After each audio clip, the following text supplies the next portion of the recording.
சதிகாரி, பொய்க்காரி, வேஷக்காரி, இன்னும் என்னென்ன வார்த்தைலாம் சொல்லணுமோ சொல்லலாம். அதுக்கெல்லாம் தமிழ் அகராதியில வார்த்தையே கண்டுபிடிக்க முடியாது.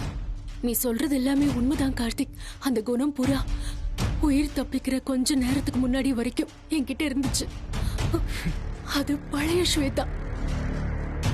எப்போ வெண்ணிலாவால காப்பாத்தப்பட்டு பொழைச்சு வந்தனோ அதுல இருந்து நான் புது ஸ்வேதாவா மாறிட்டேன். வெண்ணிலா, என்ன நம்ப வெண்ணிலா. வேற யாரு நம்பாட்டியும் பரவாயில்ல, நீ என்ன நம்ப. என் உயிரை காப்பாத்து வெண்ணிலா. எப்படியாவது மாமா உடம்புல இருந்து சித்ரா காவிய வெளியே போக சொல்லு. இப்போ புரியுது விஷயம் என்னன்னு. நாங்கெல்லாம் ஒரு விஷயத்துல வெண்ணிலா கூட ஒத்து போனோம். மாமா கையால உனக்கு சாவு நடக்க கூடாதுங்கிற அந்த ஒரே ஒரு விஷயம்தான். ஆனா மாமாவோட உடம்புல சித்ரா காவி இருந்தாதான் நீ அடங்கி ஒடுங்கி இருப்பங்கிறது எங்களுக்கு நல்லாவே புரிஞ்சிருச்சு. அப்பதான் உன்னால முத்தரசன் மாமாவை கல்யாணம் பண்ணிக்க முடியாது.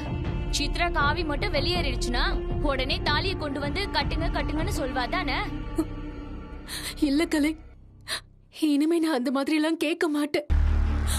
என்ன கல்யாணம் பண்ணிக்கோங்கன்னு சொல்லி முத்தரசன் மாமாவை நான் வற்புறுத்த மாட்டேன்.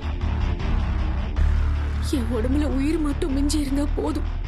வேற எதுக்குமே நான் ஆசைப்பட மாட்டேன். வெண்ணிலா, அவங்க சொல்றதெல்லாம் நம்பாத. நான் இனிமே மாமாவை கல்யாணம் பண்ணிக்க சொல்லி எல்லாம் கேட்க மாட்டேன். அதனாலதான் சித்ரா அக்கா என்ன கொல்லவே நினைக்கிறாங்க. அதுக்கப்புறமும் நான் அதை செய்வேனா சொல்லு? வெண்ணிலா, என்னை காப்பாத்து, என்னை காப்பாத்து. நீ நினைச்சா மட்டும்தான் என்னை காப்பாத்த முடியும் வெண்ணிலா. அண்ணி, இவளெல்லாம் நம்பவே நம்பாதீங்க அண்ணி. சித்ரா நீ வெளியே போனா கண்டிப்பா அண்ணனை கட்டிக்க சொல்லி வற்புறுத்த தான் இவ போறான். இவங்க பழசெல்லாம் ஞாபகத்துல வச்சுக்கிட்டு அந்த கோவத்துல தான் இதெல்லாம் பேசுறாங்க. நீயாவது என்ன நம்ப வெண்ணிலா.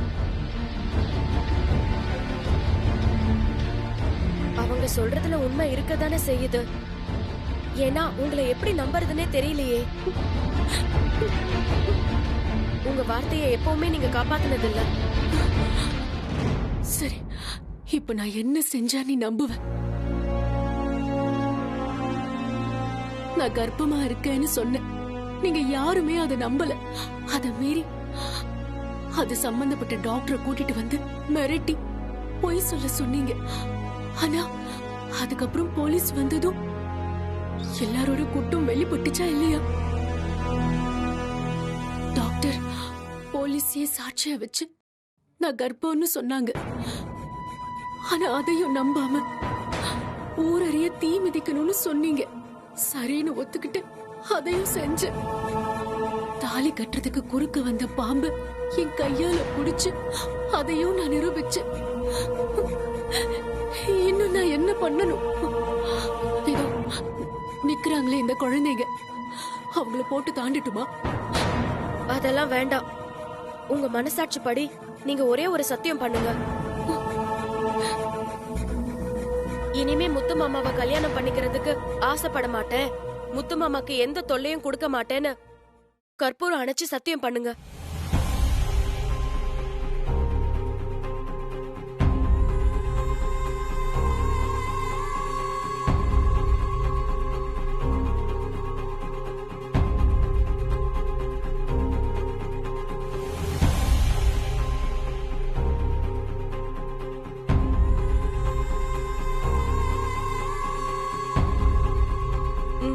இந்தாங்கக்கா, சத்தியம் பண்ணுங்க.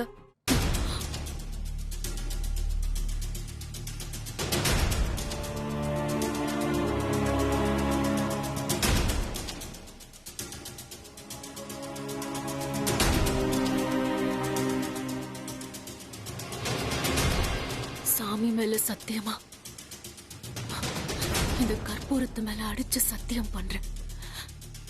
என் வயித்துல கரு வளர்றது உண்மைதான், உண்மைதான், உண்மைதான்.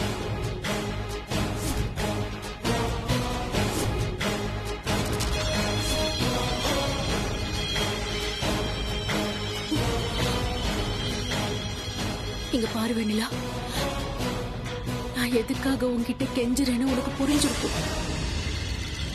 நான் என்ன காப்பாத்திக்கிறத விட என் வயித்துல இருக்கிற குழந்தையும் சேர்ந்து என் கூட சாகணுமான்னு யோசிக்கிறேன். நான் பண்ண பாவத்துக்கு பாவம் அது ஏன் கஷ்டப்படணும்? வயித்துல கருவை சுமந்துட்டு இருக்கிற என்ன கொல்றது சரியான நீயே சொல்லு. அந்த பாவம் முத்தரச மாமாவுக்கு வேணுமா? அதை செஞ்சு முடிக்கிறதுக்கு தான் முத்தரச மாமா உடம்புல இந்த நிமிஷம் வரைக்கும் சித்ராக்கா இருக்காங்க. நீதான் அந்த பாவத்தை செய்ய விடாம தடுத்து நிறுத்தணும் வெண்ணிலா. அண்ணி, என் பொறுமைக்கு ஒரு எல்லை உண்டு. இவளை நம்பாதீங்க. மா வேண்டாமா.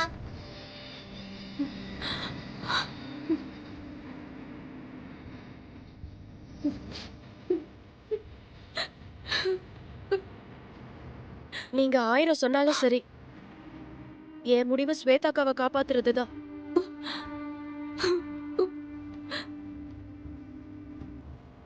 எப்பாடு பட்டாவது நான் காப்பாத்துறேன்.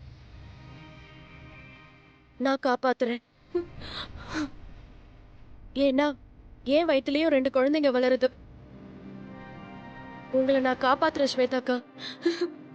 எப்படியாவது சித்ராக்காவை முத்துமாமா உடம்புல இருந்து வெளியில போக சொல்றேன். தேங்க்ஸ் வெண்ணிலா, ரொம்ப தேங்க்ஸ். நான் எப்பவுமே இதை மறக்க மாட்டேன், எப்பவுமே மறக்க மாட்டேன்.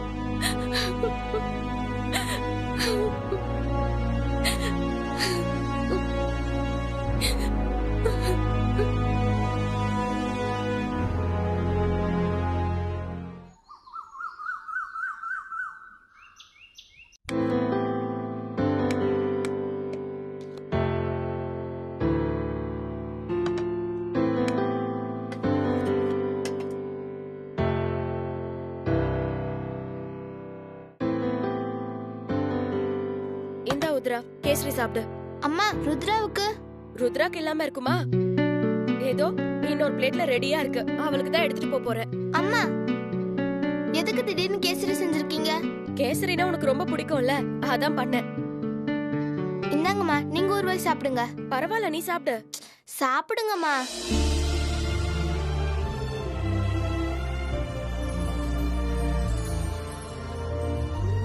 இந்த வீட்லயே என் பக்கம் நின்னு எனக்காக பேசுற ஒரே ஒருத்தி நீதான். என்ன மாதிரியே உன் குணமும் இருக்கு. ஆனா ருத்ராக்கு அப்படியே சித்ராக்கா குணம், பயங்கர கோவக்காரி. அவ நினைச்சதா அவ்வளவு சீக்கிரத்துல விட்டு கொடுத்துட மாட்டா. சரி, நான் போய் ருத்ராக்கு கொடுத்துட்டு வரேன், நீ சாப்பிடு. அம்மா எனக்கு எங்கம்மா கேசரி? என்னடா தங்கம், உனக்கு அம்மா கொடுக்காம இருப்பனா? உனக்கு தான் முதல்ல எடுத்து வச்சேன். இந்தா, 2 பேரும் சாப்பிட்டுட்டு இருங்க. எனக்கு கொஞ்சம் பூஜைக்கான ஏற்பாடெல்லாம் பண்ண வேண்டியிருக்கு, நான் பாத்துட்டு வந்துடுறேன்.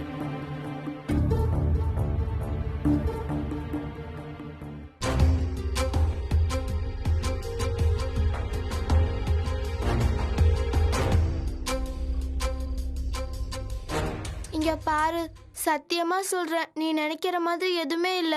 நல்ல வித்தியை கண்டுபிடிச்சிருக்க. அம்மாவை ஐஸ் வச்சு வேணுங்கிறதெல்லாம் வாங்கி திங்குற. ஒரு பக்கம் ஸ்வேதா ஆண்டியையும் நீலாம்பரி பாட்டியும் ஐஸ் வச்சு அவங்க கிட்ட சாக்லேட் அது இதுன்னு வாங்கி சாப்பிடுற. இதெல்லாம் ஒரு பொழப்பு. வெண்ணிலாமா பாவம், அவங்க வெகிலி. நம்ம என்ன சொன்னாலும் அதெல்லாம் நம்பிடுவாங்க. எங்க வீட்டு பூனைக்குட்டி கூட இப்படிதான். வெண்ணிலாமா காலை சுத்தி சுத்தி மியாவு மியாவுன்னு வரும். அதுக்கு இறக்கப்பட்டு பால் ஊத்துனா உடனே குடிச்சிட்டு ஓடிடும். அந்த மாதிரிதான் நீயும்.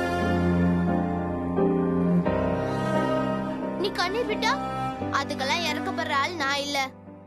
நீ பண்ணதெல்லாம் பார்த்துட்டு தான் இருந்தேன். நீ என்ன பண்ணாலும் சரி, வெண்ணிலாமா மனசுல இருக்கிறது நான் மட்டும்தான். அத முதல்ல ஞாபகம் வச்சுக்கோ. அப்படிலாம் என் இடத்த உன்னால பிடிக்கவே முடியாது. போ, முன்னாடி இதை தின்னா எனக்கு தான் வயித்த வலி வரும். நான் போறேன்.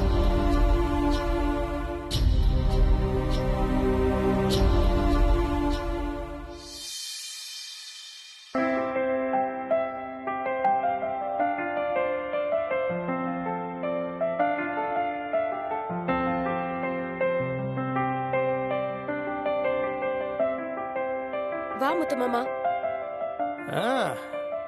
கோலம் அப்படியே இருக்கு. சிறப்பு சிறப்பு. மறுபடியும் பண்ண போச்சா? அதான் நீதான் இந்த கோலத்தெல்லாம் அழிக்க சொல்லி பூஜைய கலைக்க சொல்லிட்டியே. நானா? பூஜை எங்கேயாவது நான் நிறுத்த சொல்லுவேனா? நான் எப்ப சொன்னேன்? நீனா? நீ இல்ல முத்துமாமா, உனக்குள்ள இருக்கிற சித்ராக்கா.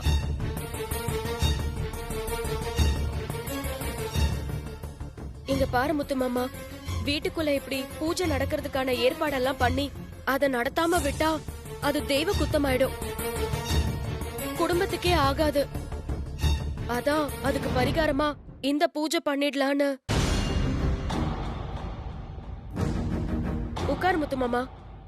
பரிகாரம் பரிகாரம்னா எத்தனை பரிகாரம்? சொன்னா கேளு முத்துமாமா, உட்காரு. எனக்கே சலிச்சு போது போ.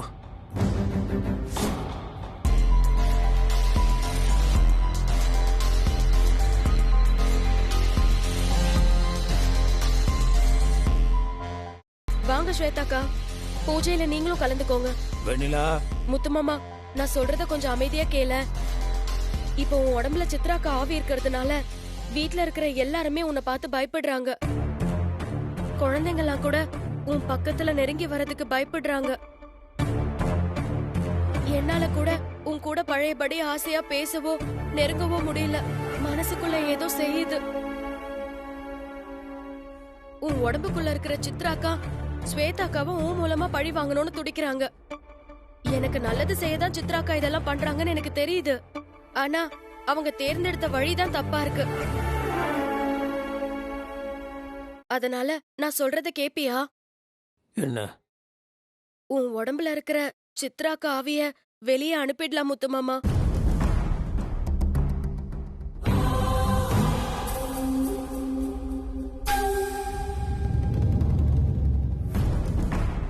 நீ என்ன யோசிக்கிறன்னு எனக்கு புரியுது.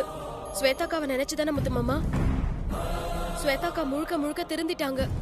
இனிமே உன்னை கல்யாணம் பண்ணிக்க சொல்லி கேட்க மாட்டேன் அப்படின்னு சத்தியம் பண்ணாங்க. இன்னும் அந்த விஷயம் உனக்கும் தெரியாது. அதையும் உன்கிட்ட சொல்லலாம் தான் நினைச்சேன்.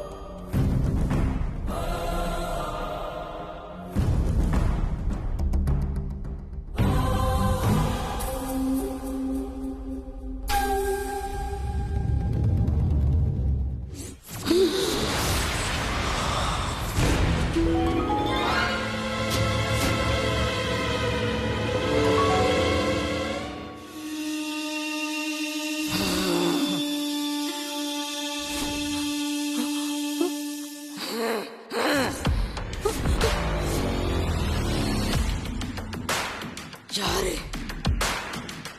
யாரு மாறினது? இவளா? இவ மாறிட்டா நீ நம்புறியா? கெட்டவங்க கூட மாறுவாங்க. இவ கேடு கெட்டவ.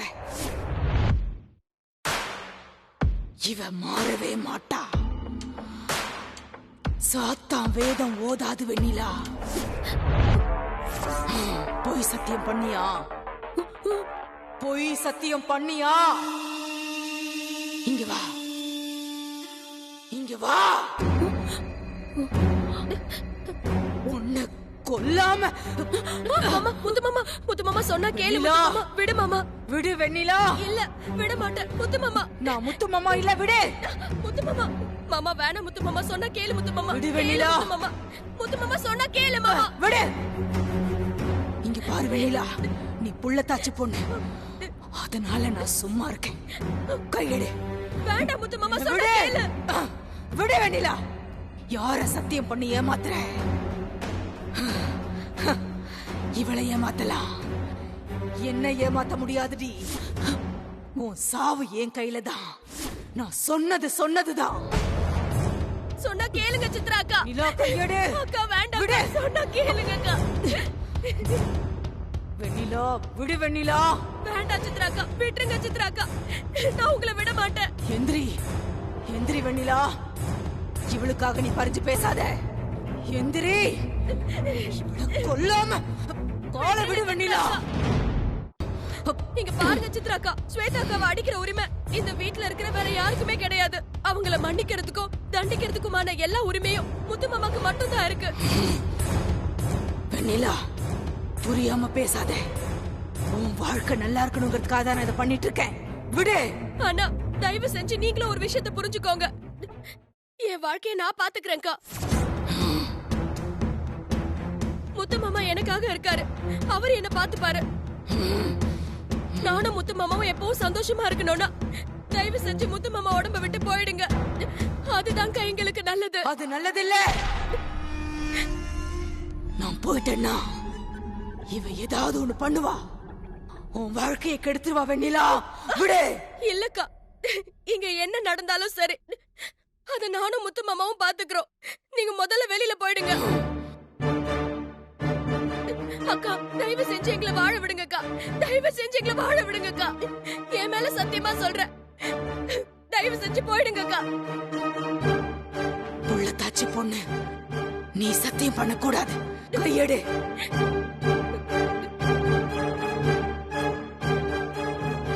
உன் பலத்துக்கு கட்டுப்பட்டு நிக்கல,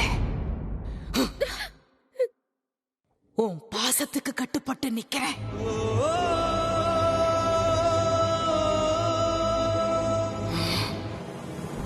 ஸ்வேதா, என் தங்கச்சி சொன்னாங்கிற ஒரே காரணத்துக்காக நான் போறேன். ஆனா உன்னை விட மாட்டேன். உன் சாவு என் கையில தாண்டி. குறிச்ச தேதியில உன் உயிரை நான் எடுப்பேன். இது சத்தியம்.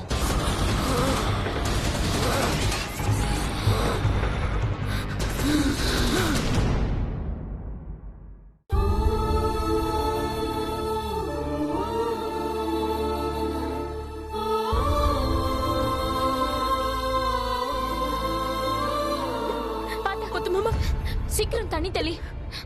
மாமா, மாமா, மாமா, கொஞ்சம் தண்ணி குடி மாமா. பாத்து மாமா.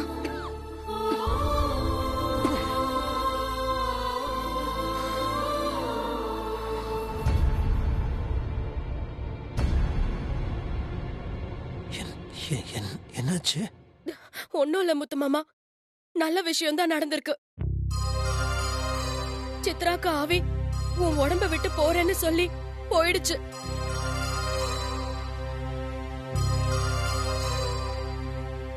அதனால நீ எந்த பழி பாவத்துக்கும் ஆளாகாம தப்பிச்சிட்ட. இல்லனா உன் கையால ஒரு கொலையே நடந்திருக்கும் முத்து மாமா. இப்பதான் எனக்கு நிம்மதியா இருக்கு.